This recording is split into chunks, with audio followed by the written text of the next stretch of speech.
I can go through and say why I think most of those are a bad idea and really would not help the people that they're designed to help. The big issue is that they all create additional costs for housing providers. And we all know where those additional costs end up going. They get passed on to tenants. Is there anything that protects a tenant or against the rent? The tenants have tons of protection. We've adopted the Uniform Residential Landlord-Tenant Act. And that is a weird law, but it only applies in areas of the state that adopt it locally.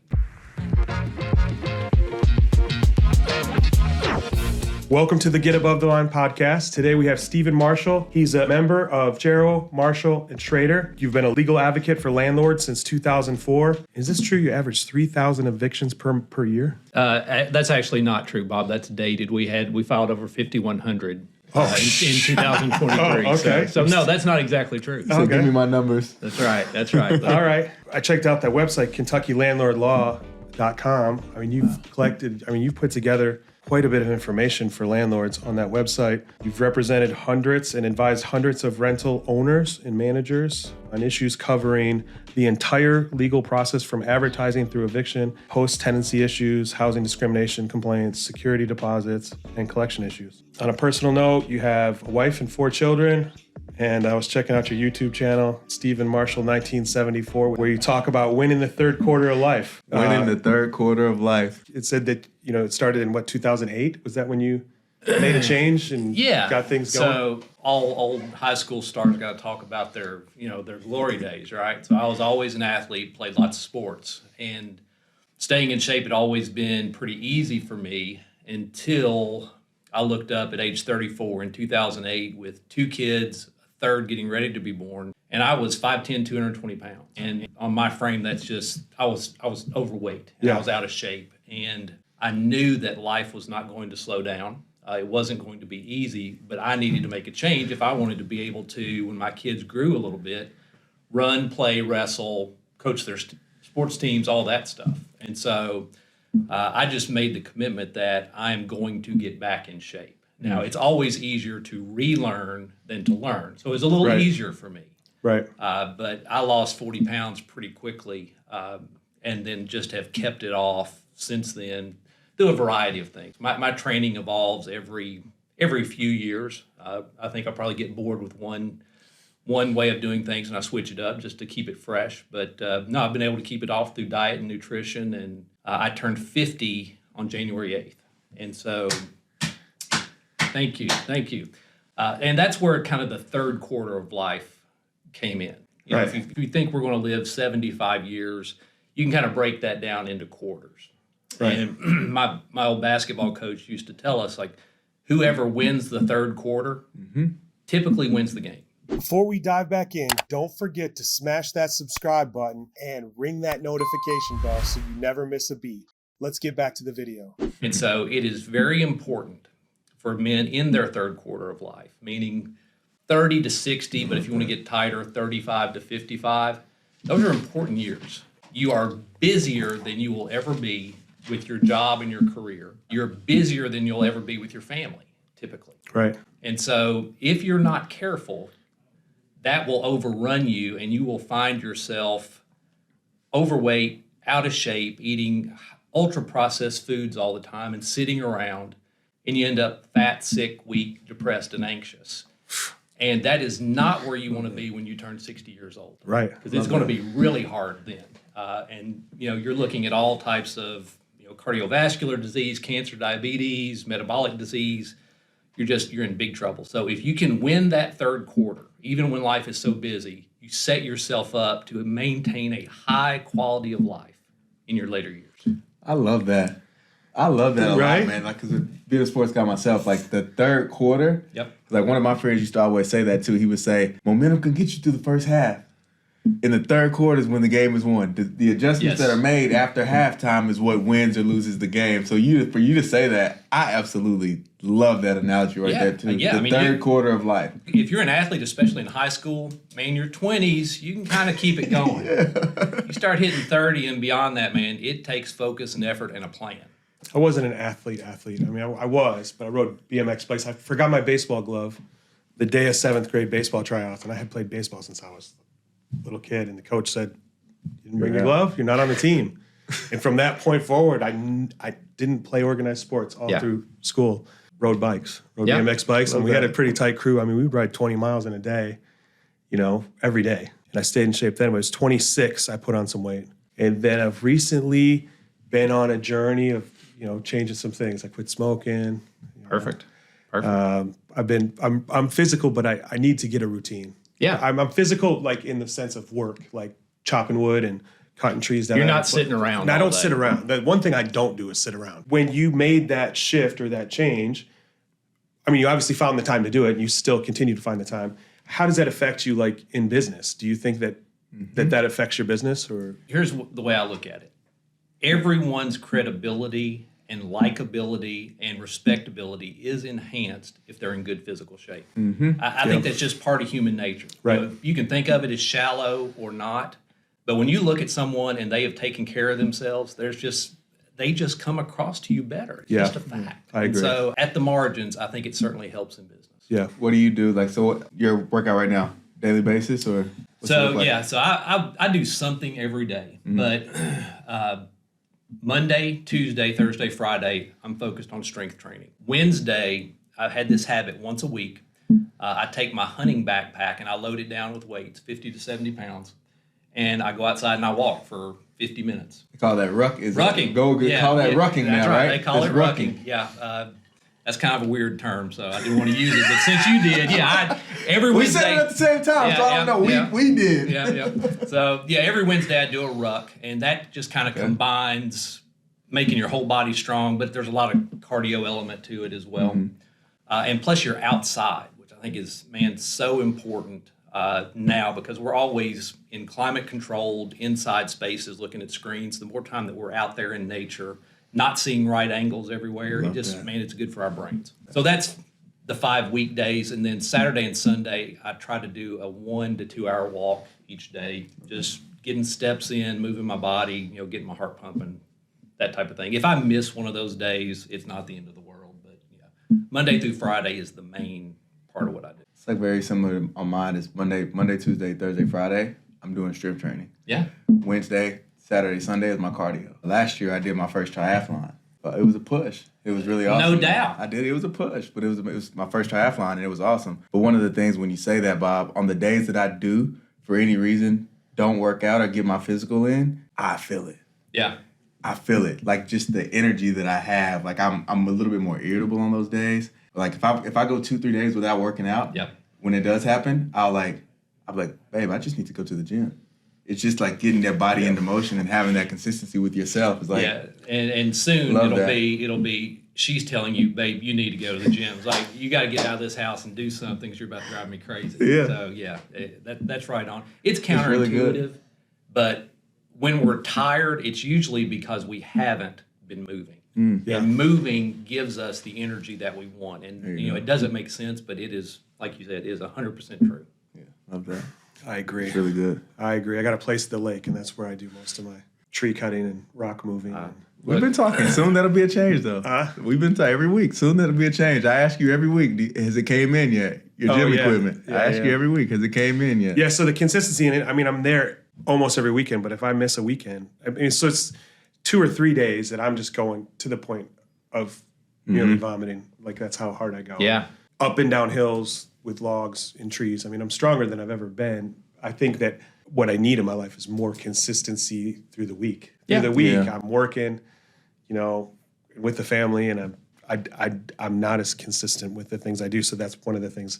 I got the kids for Christmas. We have an unfinished basement, and I started putting some flooring down.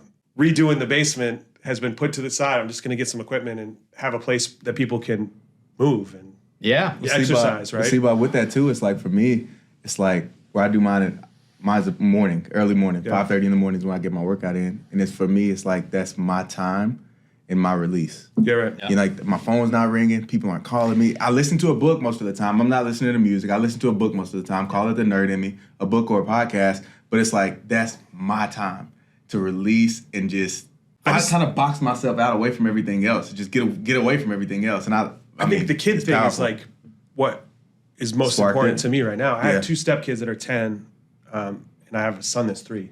So like I think about them and like how, in the evenings, we're just sitting around doing nothing. Like and it's like that space, that time is what I'm trying to fill. Yeah. Right? Yeah. That nothing time when it's like we're spending time together, but I want to spend time doing active things, moving. That's what drained him. My son this morning, he woke up at 5:30. Like last night, he was trying to. We got 3 kids, ages 7, 5, and 3. And my 7-year-old tells me that I'm getting old and he can do more push-ups than me. So I get on the ground and I beat him. You're gonna earn your first win over here. And this morning, he was up with me at 5 o'clock in the morning, and I was gonna go to the Y, and I didn't. I worked out downstairs because he was awake, and he just sat there. There's a period of time where you're not gonna wake up and get on your phone. You're not gonna wake up and watch screens. You're either gonna come work out with me or you're gonna go back to sleep. One of the two, you choose. Yep. And he came down there, and he was on the bicycle. He was on the bicycle for a little bit of time, and he did a few push-ups, but it was just like I love that right there. It's helping build that consistent your kids habit work out routine with for you? them. They don't work out with me very often, but they all work out very hard. Very good. What DJ's talking about is, man, it is so important because what he's doing, what I've tried to do is build a culture of fitness in our Right. I never tell my kids you need to work out. Right. Never. They are all athletes. They work jobs, and they will get up early or work out late to get their workout in. And I never tell them to do it. Right. It's Love just that. simply because their entire existence has been, all right, my dad works out 4 to 6 times a week. And to them, that's normal. That's how people are supposed to live. And man, they all do it. I now have the 3rd highest squat in our house instead of the 1st. Were your parents like that too? No. My parents ran when I was young. Mm-hmm. They always emphasized athletics, but they didn't really train. Right. Really, they just encouraged me to, and I was just kind of born with that. I was drawn to it naturally. Yeah. They always encouraged it and did everything they could to make it available to me, but that wasn't really their thing. I'll ask you this. I just thought of this. What do you think about Ozempic?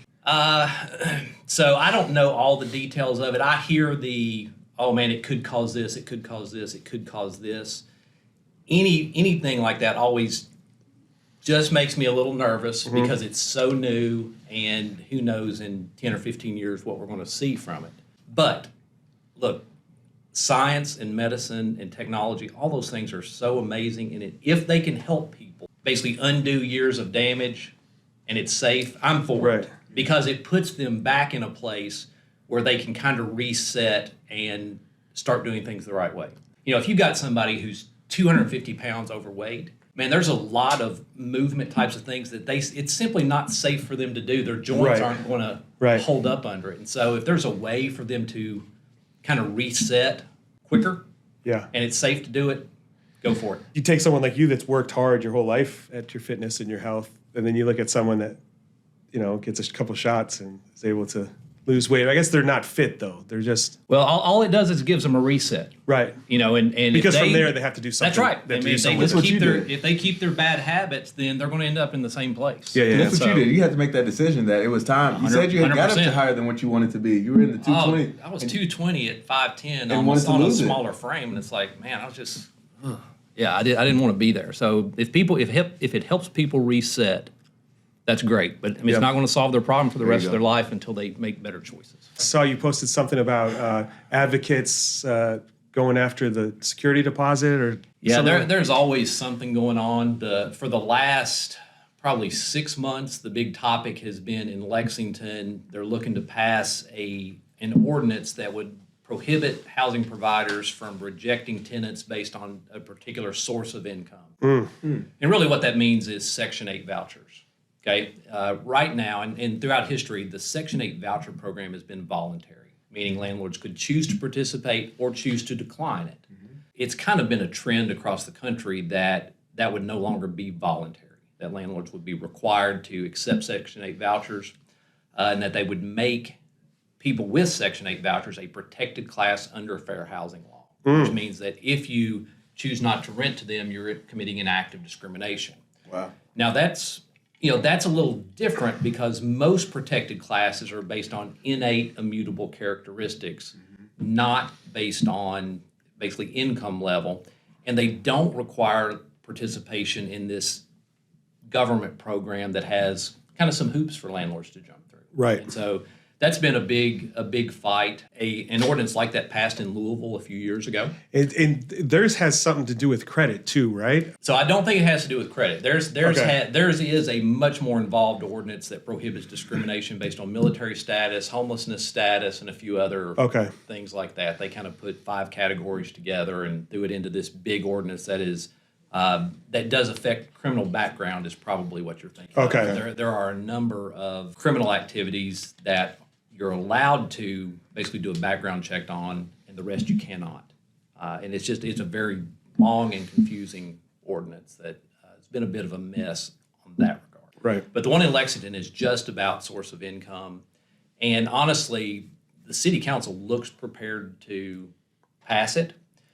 But there's been legislation introduced in the state legislature that would prohibit any local government from passing such an ordinance.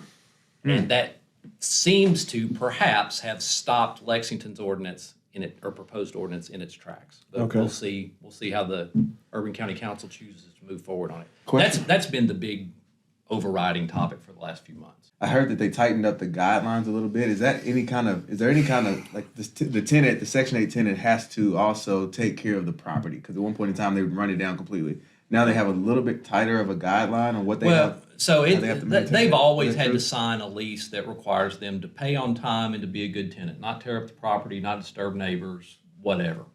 That has not changed. Section 8, the wait list has been closed forever.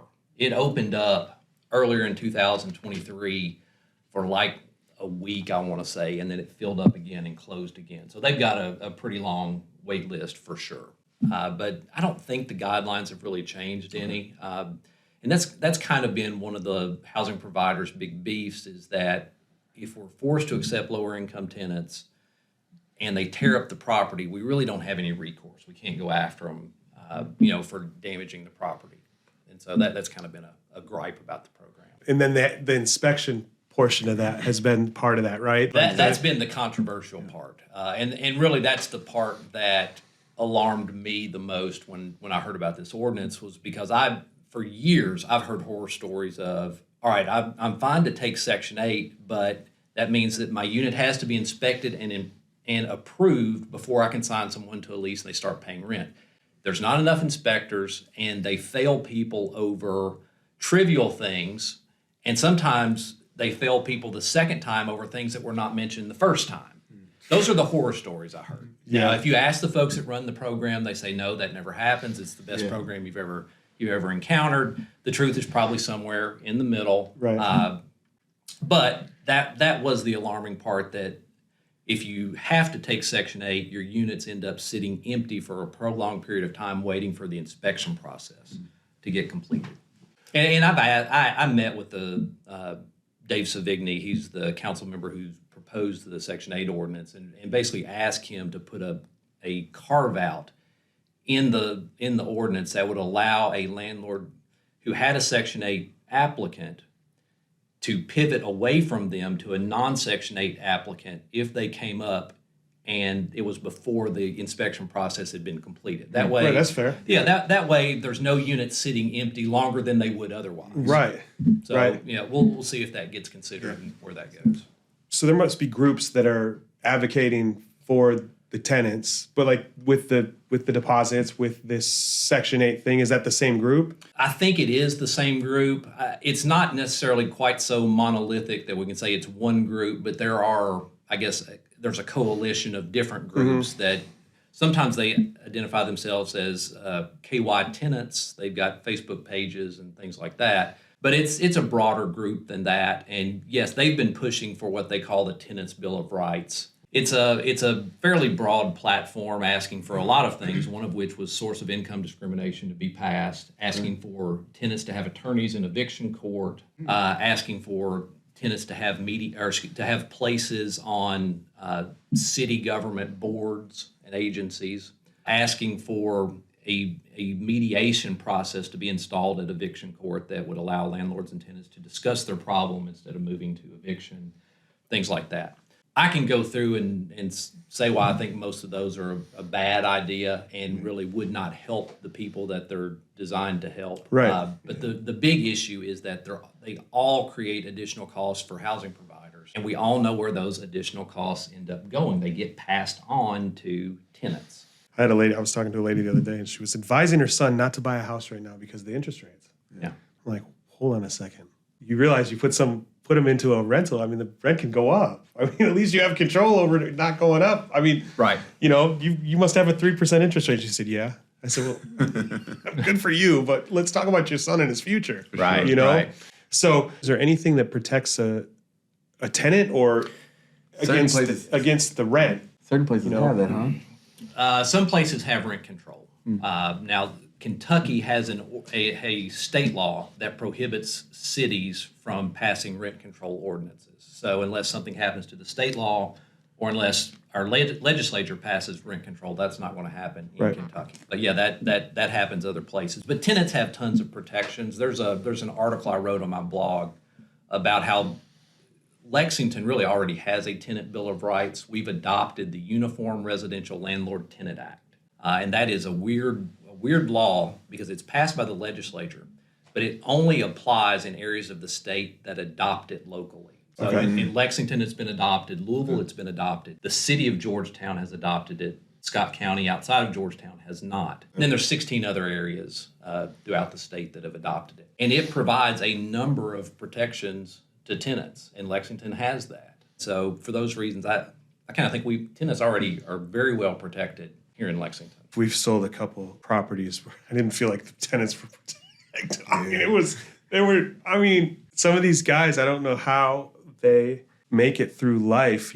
Some of the landlords I've come across, I don't know how they make it to the point they made it, treating people the way they treat people. Yeah. I mean, I've seen some horror stories. I mean, I also know a lot of amazing investors. I mean, I deal with a lot of amazing investors, but some of them, I mean, I wish I could find them or something, or somebody could, because I bet there was a lot even that came up during the season of COVID too. I could only imagine some of the stories that you heard or that came through you. Because it lost control. There was like no control.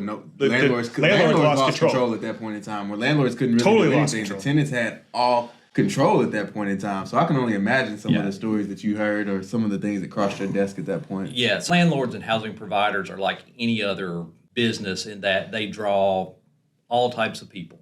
Some are fantastic, some are normal, some are ridiculous. Yeah, just like every other profession, just like attorneys. Look, there's plenty of fantastic folks. Yeah, I mean, it just it's just kind of any group you get.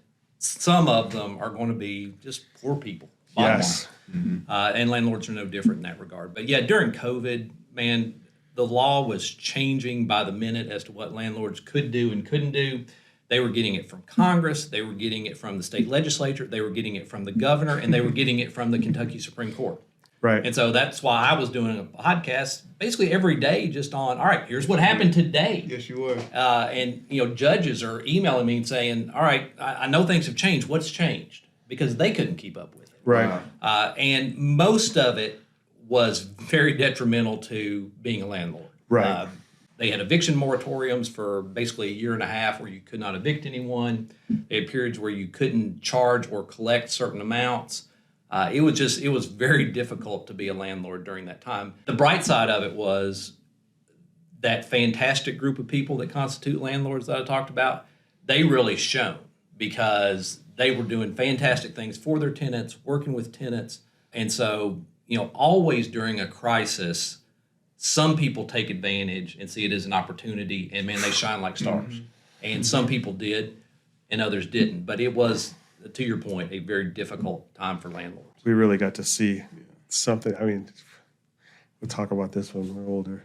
I mean, what a crazy time that was. Yeah, for sure. For sure. We had a Airbnb at the time, and it was booked out for like 4 months. And they just sent us an email that said we refunded all the money to the people that rented it. They gave everybody their money back. Wow. Now, there was no conversation about it. It's like we refunded everyone their money. As a company, I mean, they're just trying to figure out the reaction too. People were scared. People didn't know what to do. Yeah. People were canceling their plans, and we're close to the hospitals and things. So I think a lot of that was hospital traffic and school traffic. Yeah. And but they canceled them all. it was 90 days worth of bookings just gone. At that time, we had a unit at one of ours that she would give us all kinds of stories, and she really tried to boss up on us. Is the simplest way to put it. Yeah. We let her go. I think it was 5 months without paying rent. And then what were you gonna do? And then at that point, no, we were being cool. Like we don't want to. We understand the situations are happening right now. Like how can we work with you? And it wasn't until like that moment of that we got real with her. She ended up paying it all back. It wasn't that she didn't have it at all. It was just she was going through. She was like, I'm watching the news pretty much. And I'm like, they said I don't have to pay you anything, so I'm not paying you. Yeah, well, tenants are the same as landlords. Some of them are fantastic. Some of them are in the middle. Some of them are, they're going to get what they can get out of you. It's What about what are they emotional called? support animals. Yeah, that's why I Animals. stopped leasing properties for people because this The lady emotional threatened support me. animals? A lady threatened me. Really? Like I was, we don't get the same commission leasing a property for somebody we would selling the property. It was like a favor to someone that we put it on the market for, and I got trapped like in this conversation in the emotional support animal thing. And then I started Googling it and looking, and I can get my own emotional support certificate offline for like $75, $50 or whatever. They'll ship it off to you, Yeah. So how have you come across that? Has there been anything that's actually, turned into something on that? Like have people gotten in trouble for it? Never had to deal with that. All these places online where you can fill out a questionnaire or do a quick Skype session, pay your $150, and they'll send you a letter saying that you're disabled and that because of your disability, you need this emotional support animal. Yeah. Which is typically an 80-pound pit bull. So Yeah. So that just got completely out of hand, and it kind of climaxed when this group out of Texas called Fair Housing Advocates, Inc., who never set foot in Kentucky. But what they would do is they would call landlords, typically apartment communities that they could look up online. And they would always speak to a leasing agent who always seemed to be new. And they would ask them about their 2-bedroom apartment, go through just the regular deal about leasing. And then when it got to the end, they'd say, oh, and by the way, I have an 80-pound pit bull who's my assistance animal. Is that okay? And if it was okay, then they would go to, and I want to make sure I can bring him in your fitness center. Is that okay? And in your business office, and in your swimming pool area.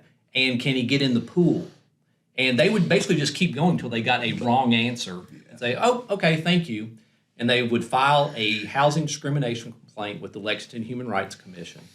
And they would typically follow that up with an offer to settle the case for between $1,000 and $1,500. And so that just started happening on the regular. And eventually, I don't know if they got the message or they got bored or they just got so much money they retired. I don't know, but it stopped. Right. And so things have kind of slowed down in that area a little bit. We passed a law around that time.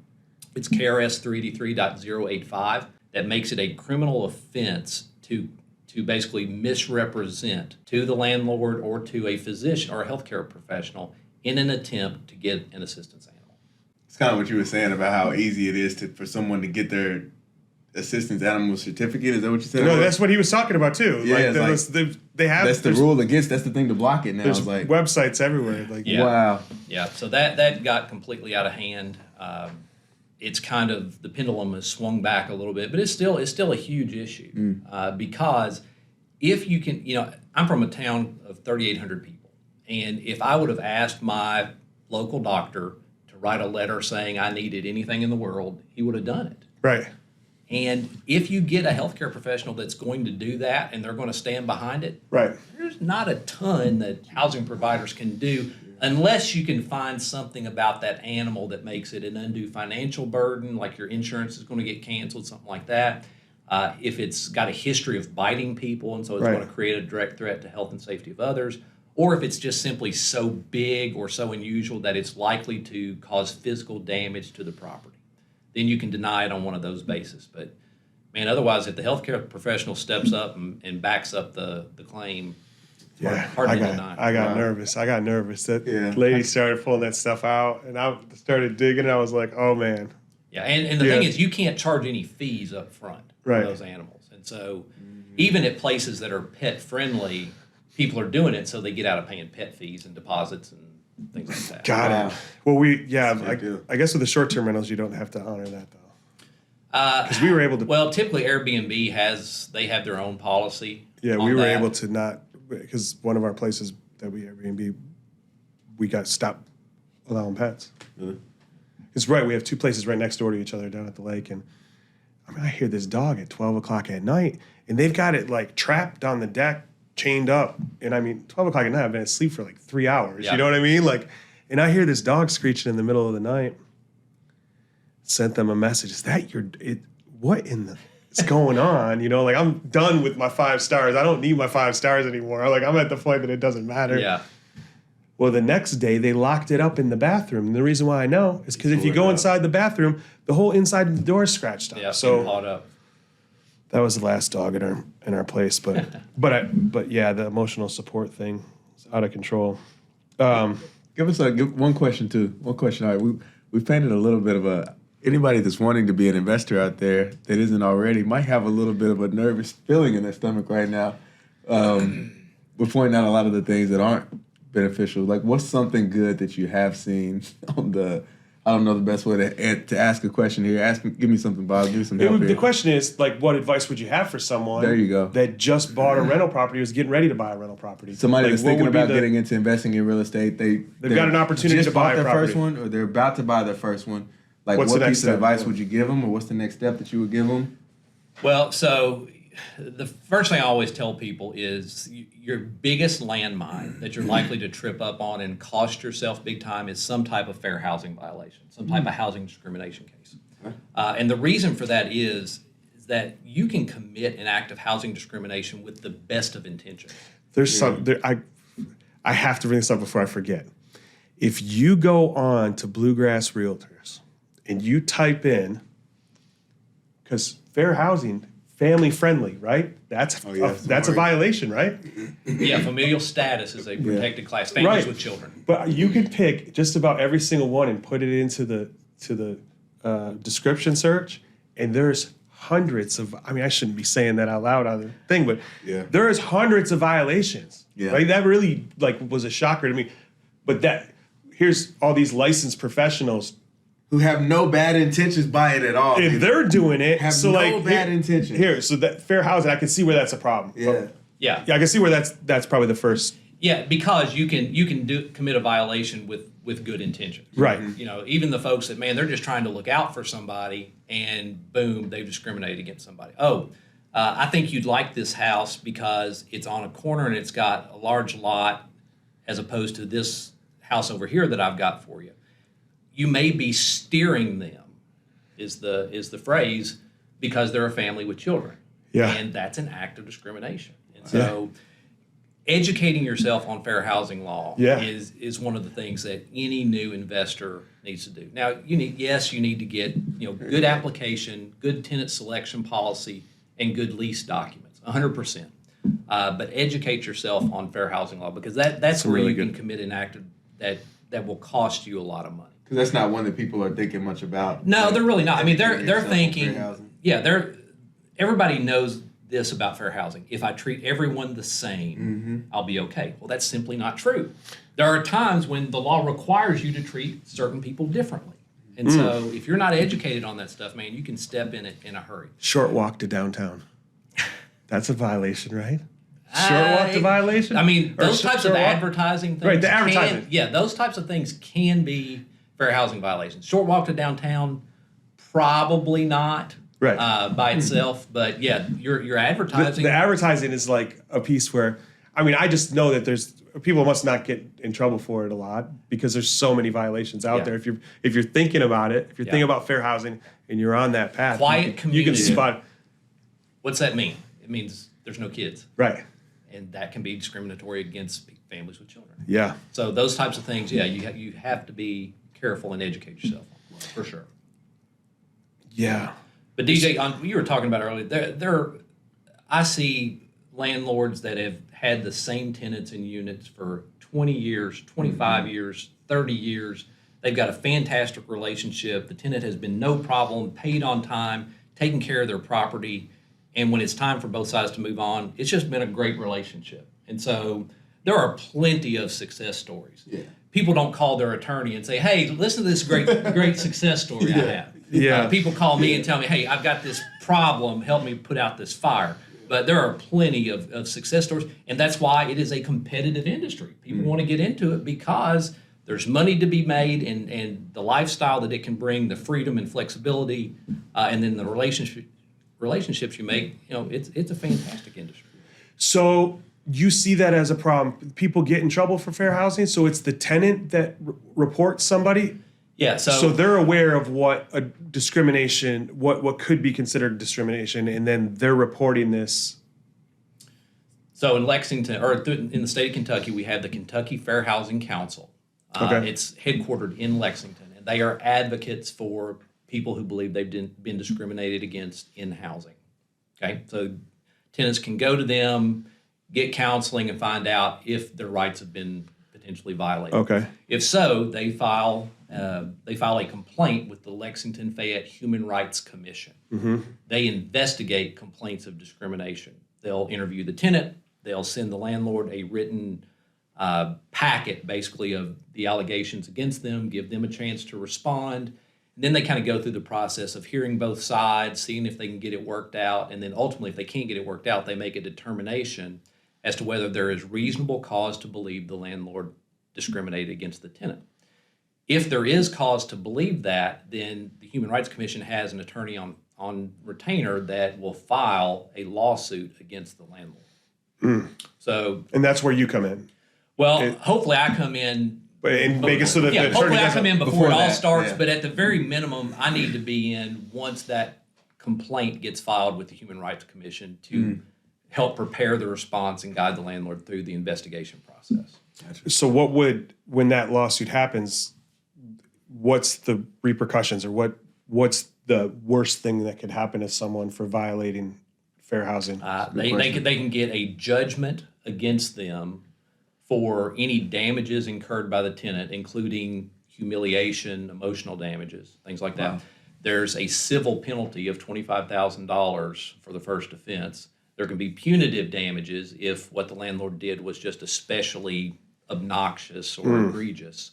And punitive damages can be just whatever the jury thinks is appropriate. And then there can be attorney's fees for the attorney that represents the tenant. Wow. So that's why I It's gonna say be big money. Yeah, Yeah. and so How often does plus, that happen? and Does that's it- all in addition to the money that you're paying your attorney to do right, the case. right. Is that something that you do? I mean, how many? Like the question goes, how often does that happen? Is that something that you see So- happen from time to time, so, or is it yeah. jeopardy of happening? It fluctuates a bit, but I usually am at any given time handling 5 to 10 of those complaints. Really? And over the course of a year, we'll say 10 to 20 a year that I handle. There are more that happen, but that's how many I personally end up handling. How long do they typically? So take there's to- an take to ordinance settle, that so- says that the investigation is supposed to be completed within 100 days. Okay. It never, ever, ever gets completed within 100 days. Gotcha. So it's usually, I'll say, a 6-month process. Wow. Yeah.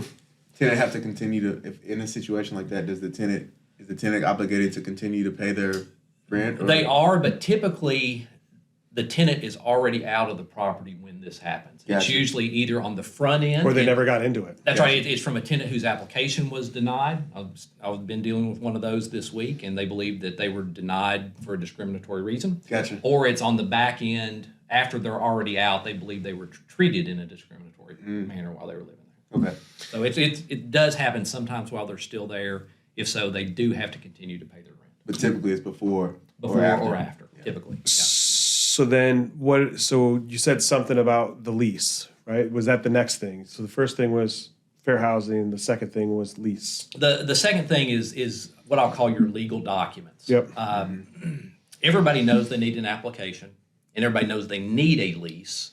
Those two things need to be good documents. Okay, like I said, Lexington's covered by the Uniform Residential Landlord-Tenant Act. It has certain provisions in it that says you can't put X, Y, and Z in your lease. Okay, so you need a good lease document that protects you and gives you the most protections that you can have, but doesn't have those prohibited things in it. The second thing you have to keep in mind is that only 19 areas have adopted this Landlord-Tenant Act. So if you've got properties in Lexington and properties in Nicholasville, you need different leases because you can get Wow. more protections in your lease in Nicholasville than you can put in your Lexington But you can't use your Nicholasville lease in Lexington because it's going to have doesn't have the right things. It's going to have prohibited provisions. So you need good legal documents. But the one that everybody forgets is their tenant selection policy. And all that is what is your criteria you're going to use to decide who gets approved to live in your housing or not? If you just wing it, if you're just like, oh, I just go by gut, you are going to get sued for housing discrimination because whatever your gut tells you, somebody's not going to like what your gut says. Having a written procedure is what you should have. It's like what you're mandatory. Because you can always refer back to that. it. Your 100%. tenant selection. Yeah, it needs to be written and it needs to be as objective as possible. You don't want to leave yourself any discretion. It just wants to be, all right, if you meet A, B, C, and D, you get to live at my property. And I'm not hiding the ball. Here, this is what it is. Yeah. You show me that you meet these criteria, boom, I'll sign you to a lease tomorrow. So if you have that tenant selection process and somebody doesn't meet A, B, C, or D, what if it's in one of those a class that someone can say they're being discriminated against? Okay, so A, you have to make 3 times the rent and income. Okay. Show me your pay stubs. If you don't, you can't live here. Gotcha. I don't care what color you are. I don't care what religion you follow. I don't care if you're disabled. I don't care what country you're from. I don't care how many kids you have. If you don't bring in 3 times the rent, you're out. Yep. If you have any felony convictions within the last 5 years for hurting someone or tearing up property, you don't get to live here. That's very objective, and I don't care who you are. If you don't meet it, you don't get to live here. Yeah. Okay? If you have any eviction judgments within the last 5 years, you're out.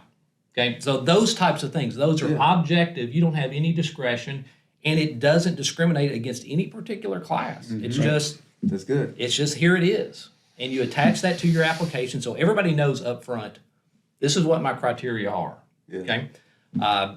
And that will save you so many headaches. Because the other thing it'll do is people will look at that and be like, I'm not going to bother applying here because I don't meet this. Right. Yeah. You know, and so it saves both sides time and potential money. And it'd be a good defense if someone took you to court for discrimination. 100%.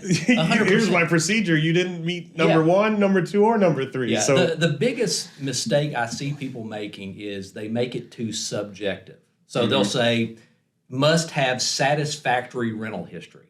yes. What the hell does that mean? Yeah. Okay? Yeah. What it means to you, and what it means to you, and what it means to me So can we be talk about that. completely different. Completely We different. talk about that all the Yeah. time.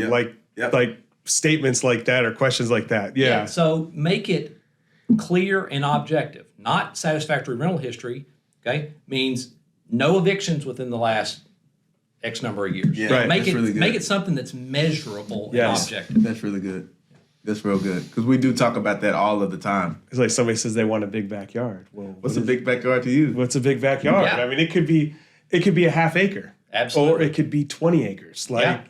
Big backyard, that means nothing. Someone but from New it's York. the same Someone thing. from New York who lives in who doesn't have that much. Absolutely. Like a third of an acre. Everywhere in Lexington has a big backyard. Yes. Yeah. Someone where I'm from, Western Kentucky, my grandma has a few acres. My parents have a few acres. A Yes. big backyard to me is a few acres. I'm with you. I love that. I get it. 100%. I just really good. created one for our company here, like a procedure manual. And I've had one in the past, but this one is really thorough. But it addresses pretty much everything. Yeah. And that way, there's a smoking policy in there, and we got a couple of people that smoke. I said, look, your grandfather didn't, but just realize this is not, this is our procedure. This is our policy on this. So it's been really cool to work on that. But when you said that, that's awesome. Yeah, so that's real good. the legal documents, then what? It's the management of the tenants it's fair housing training. Yep. Get your legal documents in order, get your fair housing training, and then it's just managing your tenants, taking care of your properties, those types of things. Where I see people getting sued the most typically comes out of some type of weird power dynamic with their tenant. Either the landlord is just a jerk about everything, and so the tenant's looking for a reason to sue them. Right. Something like that. Right. So those types of things have to be managed, and they're really important because if you've got a good relationship with your tenants, they will put up with some mistakes. You can work through some stuff. Yeah, you can just get it figured out, and you'll get the benefit of the doubt. Yeah. You know, people that are likable, they do better because they get the benefit of the doubt. I inherited a tenant on in a duplex in Lexington, and something happened.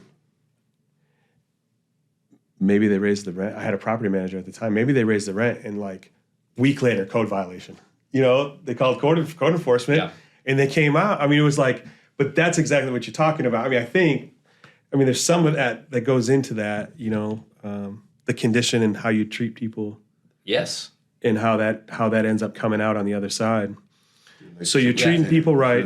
People right. What if the tenant's not treating you right or not staying within the parameters of the lease? Then what?